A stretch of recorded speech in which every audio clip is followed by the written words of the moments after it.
Welcome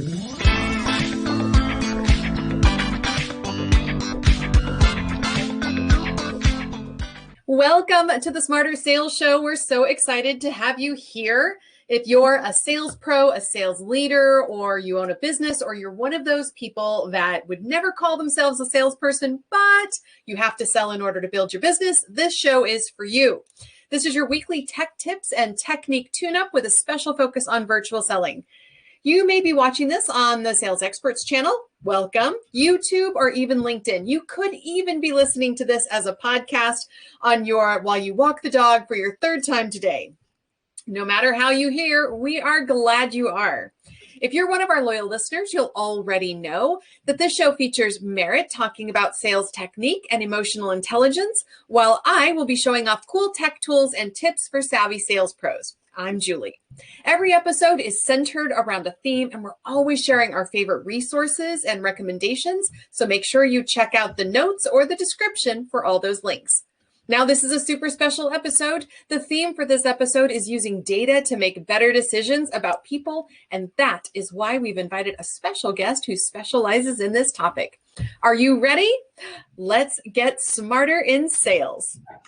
Our special guest today is Michael Vodianoi. How did I do, Michael? Perfect. I love the emphasis. Thank you. He is a research scientist at Multi Health Systems, MHS Assessments, where he leads the development of assessments that are used by companies around the world to help people reach their full potential.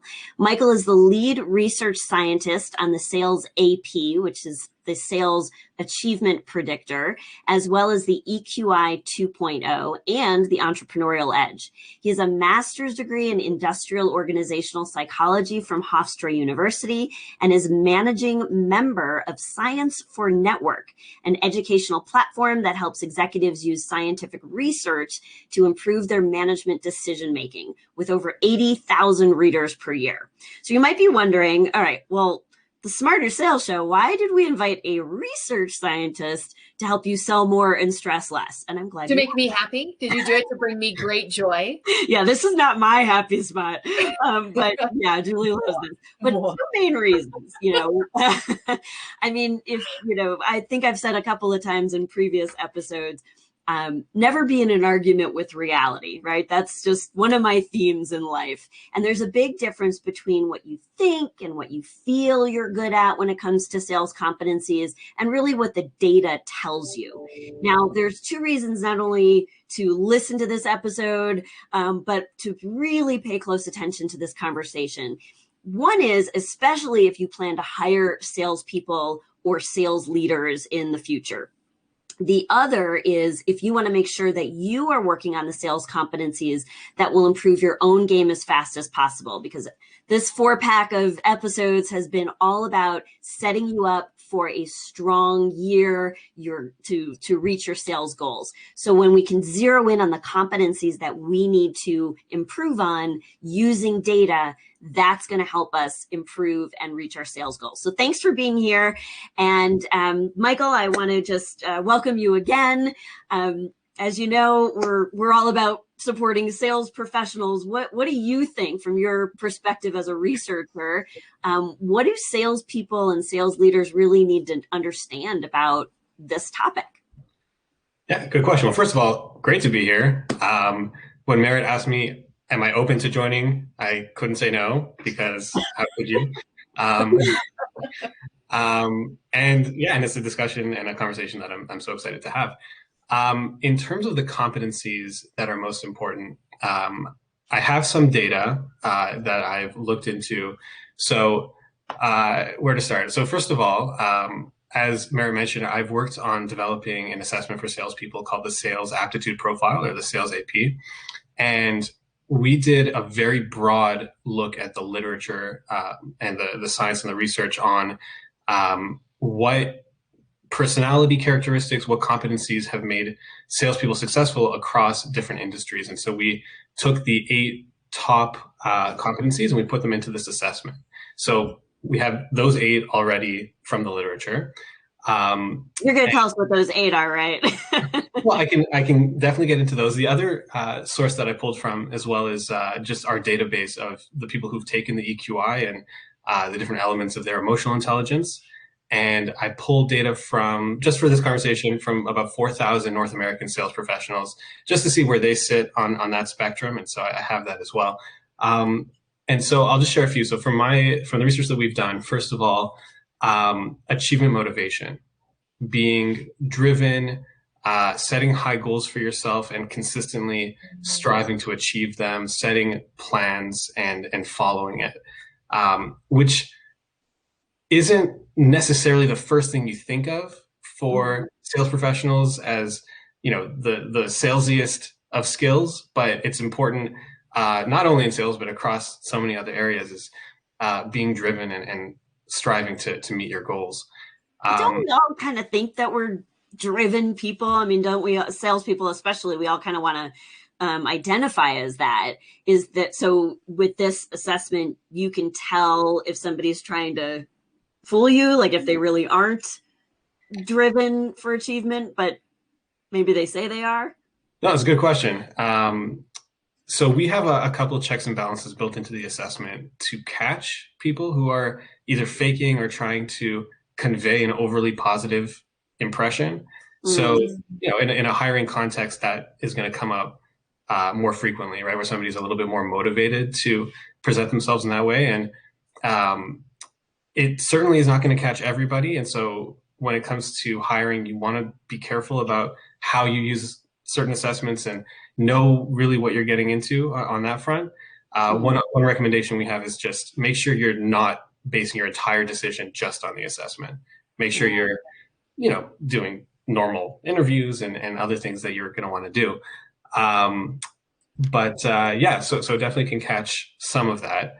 And it's a good question also. Like, people want to lie to themselves. Sometimes you don't always have the best perspective, but when it comes to a development conversation and a coaching type of interaction, the insights that you get are really only ever going to be as good as how honest you can be with yourself. Right. And so when it's you who's reporting on yourself, trying to be objective, trying to even think about, okay, in the last 6 months, what is the evidence for this? Right. Like, what does being achievement motivated look like? And can I validate that I'm actually that way? Yeah. I know I interrupted you. You were going to say the other 7 competencies. Sure. Okay. I'll try to go through them a little bit quickly, but another one is selling related knowledge, which there's a lot of evidence for being related to performance. And that just means being driven to gather information, to learn about your industry, your products, tools, techniques, tools and tech, all that sort of stuff. That all goes into selling related. So listening to this show. That's right. Listening to this show. If you're a listener, you may be high in this already. Absolutely. Another one is being assertive, being able to speak your mind, being open, being able to stick up for things that you feel and that you believe. Being competitive is another sales characteristic that has been shown to be linked to performance. And that's not only being competitive with others, but also being competitive with yourself, trying to continually grow, trying to top your best, like an athlete, beat your best time, right? Just that drive and that competitiveness. Another is composure, being able to stay calm under pressure, being able to adapt and be flexible when you need to. Being self-confident is something that I think a lot of people would think about, and it's definitely an important quality. And related to that also is sociability. So not only being confident in your own abilities, but also being able to connect with people, being able to, sometimes it's referred to as extroversion, but being able to make connections easily and build rapport. And the last is persuasion, which is a word that is a bit of a touchy subject. I don't think everybody in sales would resonate with it entirely, but at the end of the day, influencing people's beliefs, their actions, getting a signature, I mean, that's what we're here for, right? Yeah. And so it's not about manipulation. It's about communicating in a compelling and impactful way. ultimately. Yeah. I think that's so important. You know, I mean, I've been a big fan and user of multi-health systems assessments for more than a decade now on the emotional intelligence side. And I've always thought that if you want to be more influential with other people, it's really important to understand what has influence over us. And some of those things like all of these competencies, you know, the things that are influencing ourselves as we go out there and try to sell more and influence others, you know, not manipulate, but influence and persuade, without knowing how assertive we are and the level of confidence and some of these other emotional intelligence attributes and competencies. I think we do ourselves a disservice by, you know, we can't be as influential with other people without really understanding that. I feel. I think that's absolutely true. And what I find most interesting about these attributes is, did you kind of come into this with a list of attributes and then you validated against that? Or did you look at the data set and then look for, you know, those kinds of recurring themes? Or how did you come up with the list of these attributes? So that's a good question. So I'll say this much. The work on the sales AP started many years ago. It's an adaptation. The work that we did on it was based on an assessment. Also, the sales AP has been around since the late 90s. And so it's definitely been through different forms in the past.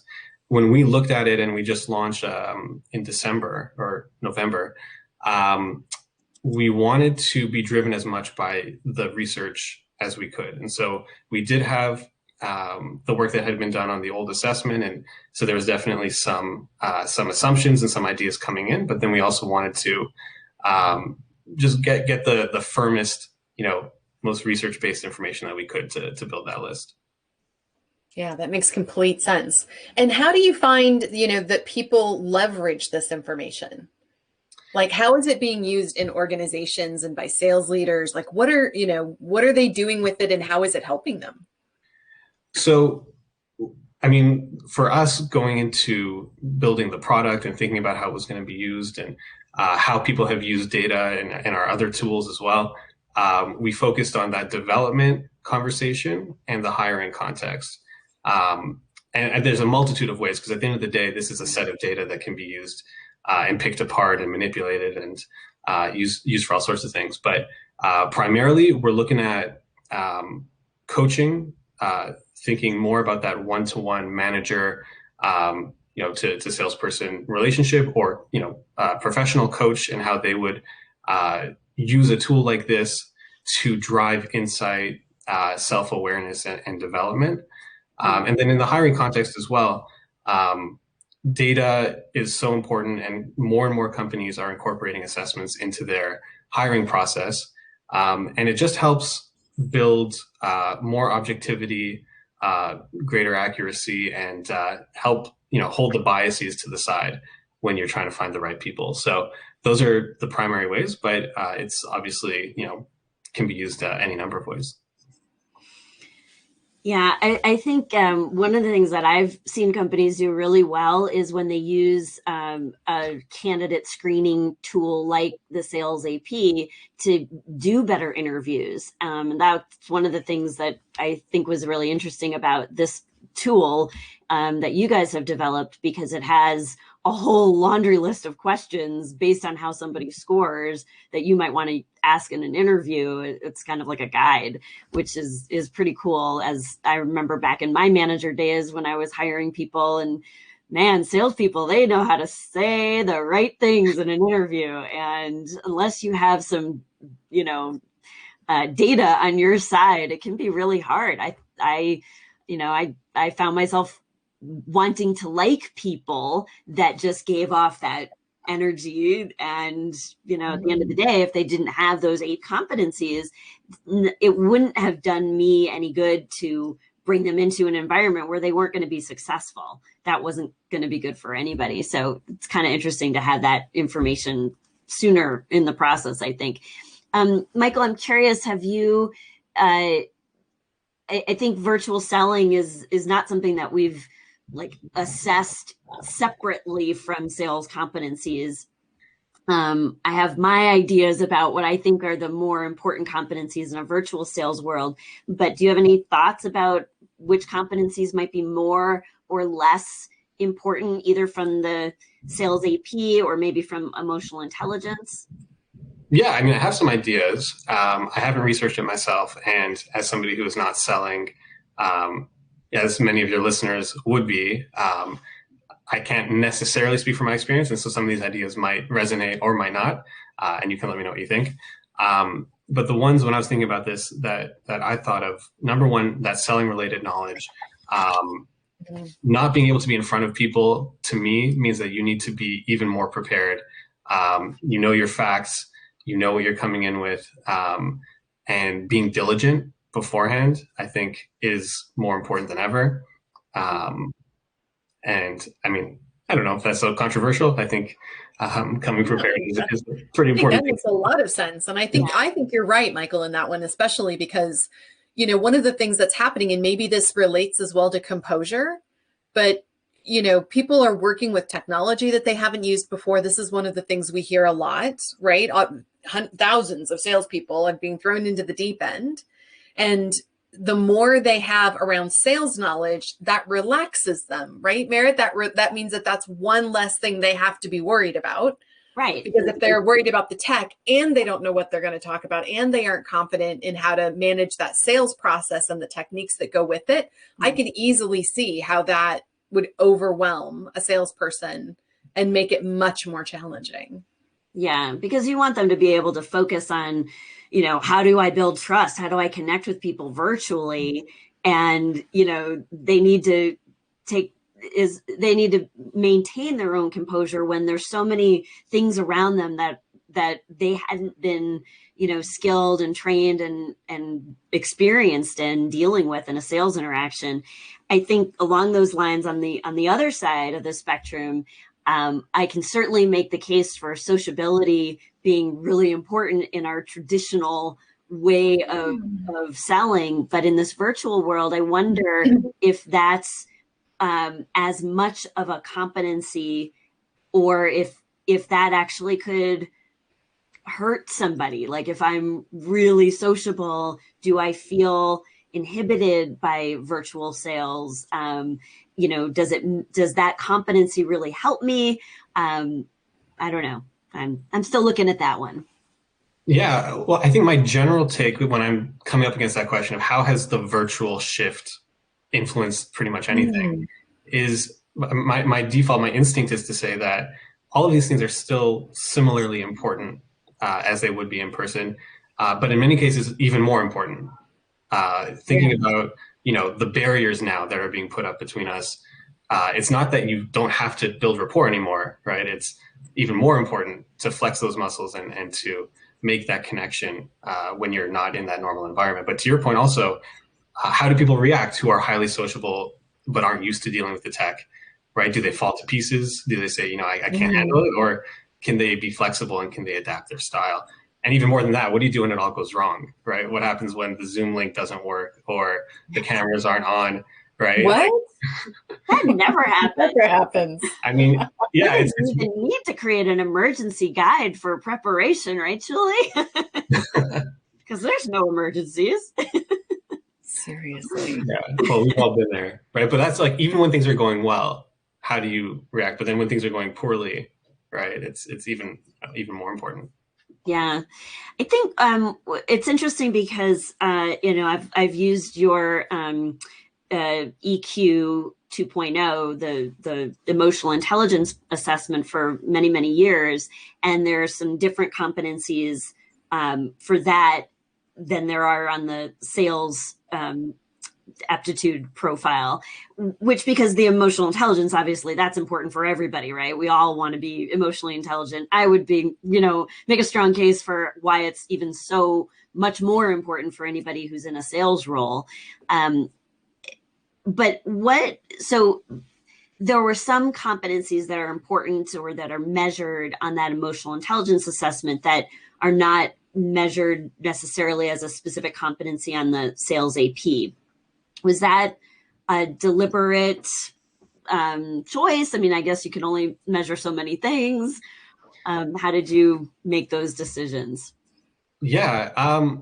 When we were building the sales AP, there was not much thought as to its connection to the EQI and the tools that we use to measure emotional intelligence. That being said, there is a lot of crossover. Being emotionally intelligent is very important for salespeople, and looking at the data, salespeople tend to score more highly than average on emotional intelligence, just across the board. So, yeah, I again didn't know that until I looked it up, but that's definitely the case. But yeah, I mean, making a sales assessment is going to obviously incorporate some elements of that broad emotional intelligence construct, personality, all sorts of different things. But at the same time, being more specific to sales means you're going to get things like competitiveness, selling related knowledge, persuasion and influence. Again, it's just taking some broad ideas, but then being focused, within that context, and how do you be successful within sales. So speak directly to our audience that is, they're entrepreneurs, they're sales professionals. Maybe they're experts at what they do. They're kicking and screaming, listening to a show about sales, but they know they have to sell. What is the best thing for them to focus on? Should they do the sales AP and get a sense of those 8 competencies? Should they do the emotional intelligence assessment and work on strengthening some of those things? Like, if there was only one thing, there's only so much you can do to work on at one time, but what would you say from a research perspective somebody could do to really improve their own personal sales game? That's a good question. And to your point, I mean, even people who aren't professional salespeople are selling so much of the time. Again, my background is organizational psychology. I did work in marketing and sales for a period of time. And even when I wasn't, I started a small consulting business, and, you don't realize, right? But it's such an important skill for your career and for your life. And so I think really anybody could benefit from thinking more strategically about how to grow.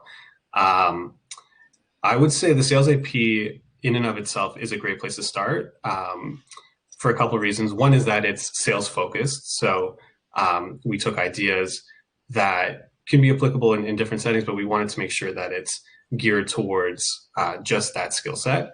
But we also wanted to make it really simple, right? And so it's easy to take. It's under 70 questions. Usually it takes about 10 minutes to do. It's not hard. It's not painful. And we have reports that are easy to understand and that are focused to help you make sense of the results. You don't necessarily need a PhD to understand it. In fact, you definitely don't. We tried to build it for anybody to get their results, look at it and say, okay, I understand. No, that's true, because I can understand it. That's good to hear. But yeah, I mean, the idea is that you take valid insights, you build your self-awareness, and then you understand what to do with it, right? And that's what this is about. That's the whole point. And that's why, we were excited to have you on the show today, because we've been talking all about, setting good goals and getting set up for success. And I think our automatic way of thinking about that, especially at the beginning of a year when we have an aggressive goal that we're going after, is we I don't want to generalize, but I will. I think most people just kind of go to the tactics. Well, what do I need to do to reach this goal? How do I need to set up my calendar? How many calls? How many meetings? How many pitches? But I think we really overlook who do I need to be to reach this goal? And what competencies do I need to strengthen? And I know I just recently did a project with a company where we assessed everybody in their sales team in different types of roles in their sales. And everybody has kind of a different development plan, but it's role specific. So the inside salespeople, really had more work to do, and their development plans were more around composure, because they're also fielding calls that are more customer service in nature. But the outside sales people were, their plans were more around assertiveness. And so it's really interesting. I think there's this balance of, what am I trying to accomplish with this goal? And then what are the competencies that will really make it easier for me to accomplish this goal? And so instead of working on the, like, what do I do like a behavior, it's what do I work on like a skill, like a mindset, like a competency that all those skills are layering on top of. Yeah. Isn't the idea, Michael, that like you would take the sales AP and then you would kind of work on, developing those skills, and then do you retake the sales AP again? Yeah, you can. Like kind of like a measure or monitor process as well? So yeah, you definitely can. You wouldn't want to take it, so quickly. Obviously, you'd want to give it some time. But I think one important thing to point out is that the sales AP, similar to the EQI, is a self-report tool, right? So we're asking you a series of questions, and you rate the extent to which you agree with it and you think it's true.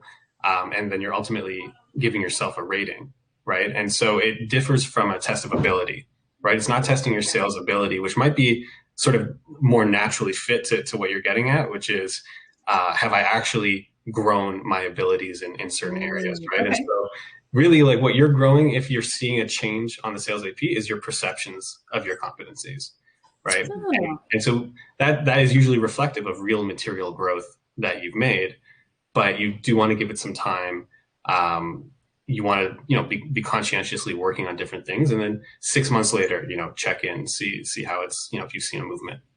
Yeah, very mindset oriented, right? I know, Merritt, you talk about that being one of the most important facets is, your own mindset, how you see everything that's happening around you.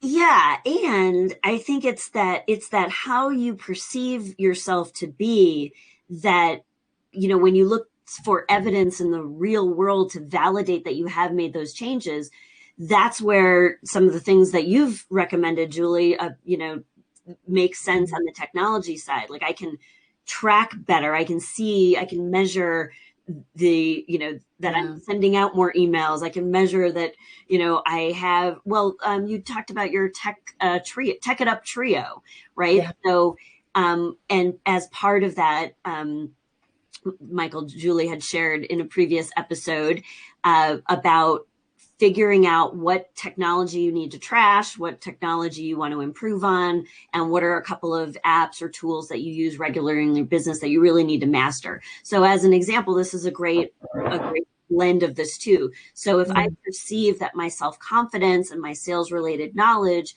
is going up, then how I would notice that's actually happening is I'm actually doing the things to get better in this Tech It Up trio that I identified. I can see movement. I can see growth. Yeah. So I feel like there's that's one of the many places that we would get to see that balance and blend of good sales technique and good sales tech.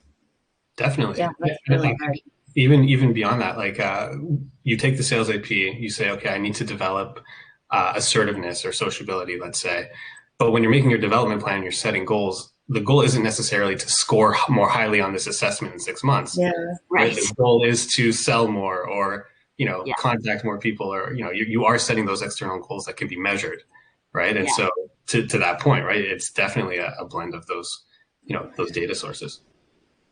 I think it's a lot of this is awareness. I know on the emotional intelligence assessment, one of the things that people frequently say is, like, I didn't see it like this. I didn't, I felt confident out there, but I didn't realize there were these different ways of looking at that. And there's different factors that contribute to that. And I think one of the things I have always found most intriguing about emotional intelligence in particular, and we should tell our audience, MHS, by the way, has the most scientifically validated assessment tool available in the marketplace. And that was true 12 years ago when I was looking into it. It's true today.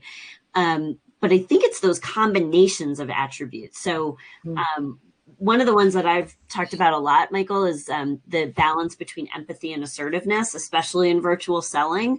Like, we're so empathetic to everybody going through stuff right now, but still, if we've got a solution, we've got to be assertive enough to speak it, to make an offer. Is there anything from a research perspective that you see about any other combinations that might be interesting for people to look at when it comes to virtual selling? Yeah, I think, I mean, it's an interesting question. The empathy and assertiveness combination is definitely important. One interesting thing in the research about highly emotionally intelligent people who can really connect well with others is also like, how do you use your powers for good kind of thing?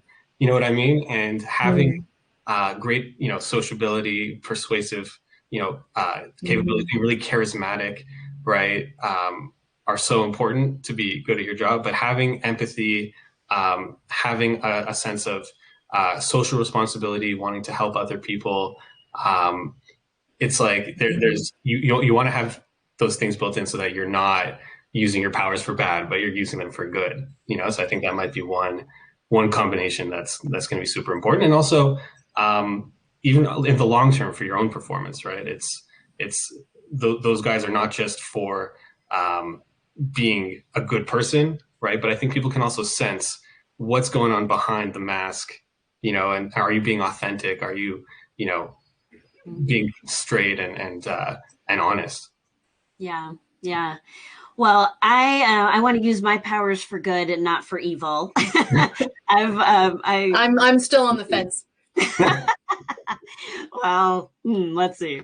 But I'm already, my head is blown. I have so much information that I'm taking away from this conversation, Michael. It's interesting because I am about as far to the opposite side of the spectrum from researcher that is humanly possible. So I am grateful that there are people that do what you do and pour through the data and do all of that, because I would much rather just talk to people about what you already figured out.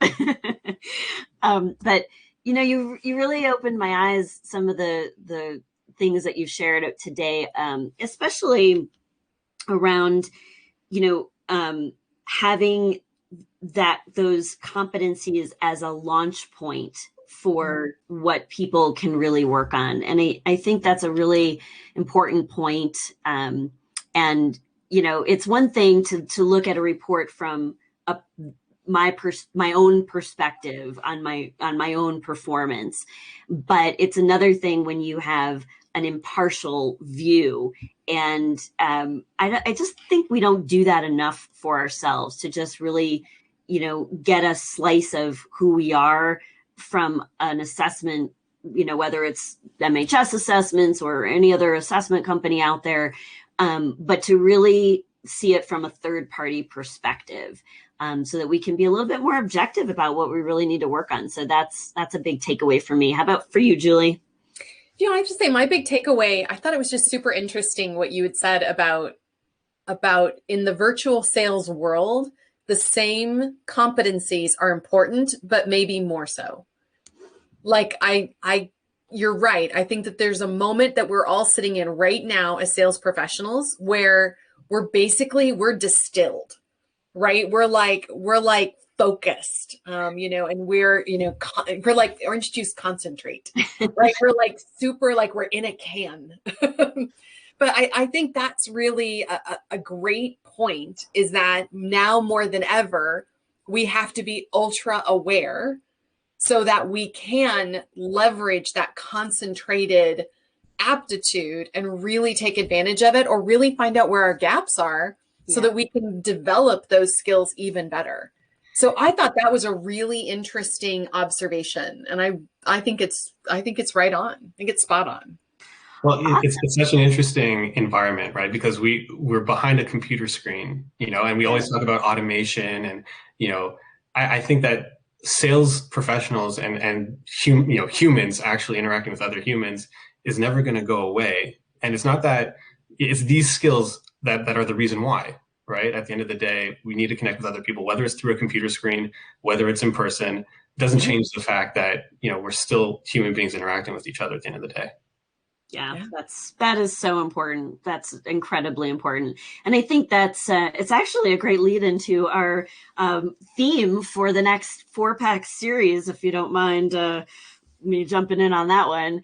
We're going to be talking about differentiation. So we're going to take the next 4 episodes. We'll talk about differentiation in terms of how you can connect with people from a technique standpoint, how the words and messaging that you use, the ways that you connect with people, but also from a technology standpoint. I know what Julie's planning is going to blow your mind with some of the tech that's out there that will really set you apart from all the people who are still trying to figure out where their mute button is on Zoom, or their unmute button, I suppose. You're muted. And then to wrap up that 4-pack, we actually have an interview I'm excited about with a gentleman named Lee Sauls, who wrote not one book, but 2 books on sales differentiation, literally wrote the book on it. So that is going to be a great interview. And yeah, I mean, it's just all about, differentiating ourselves, setting ourselves up for even better sales success. And I thank you, Michael, for helping us to connect those dots and really looking at not just what we can do from a behavior perspective, but looking at how we can improve from a competency perspective, and giving us access to a tool that will really help us identify what those specific competencies are so that we can make the fastest improvements in the shortest amount of time. And we know exactly that we're zeroing in on the right things that are going to make the biggest difference. Yeah. And there's links to that, of course, links to how to find out more information about that sales competency. And certainly if you feel like you have gotten smarter in today's episode, I mean, even I got smarter. Just kidding. I totally dig this kind of stuff. Like, you give me a spreadsheet and a database and like SPSS and like some great stats tools, and I'm all in. But if you want to continue to get even smarter in sales and you want to show your gratitude for having done so, then by all means, please subscribe. Subscribe to the show on YouTube, or you can subscribe to it on your favorite podcast platform. But don't leave us hanging. Go out there and connect, and certainly put it in your calendar to join us live every week on the Sales Experts channel, or just pop back by and watch the recording. Your 5-star reviews on all those platforms make Merritt and I feel good about ourselves. It raises our confidence, but it makes us feel even better, and there's nothing wrong with that. So we really love to know that we're making a difference, and we really love to hear from you.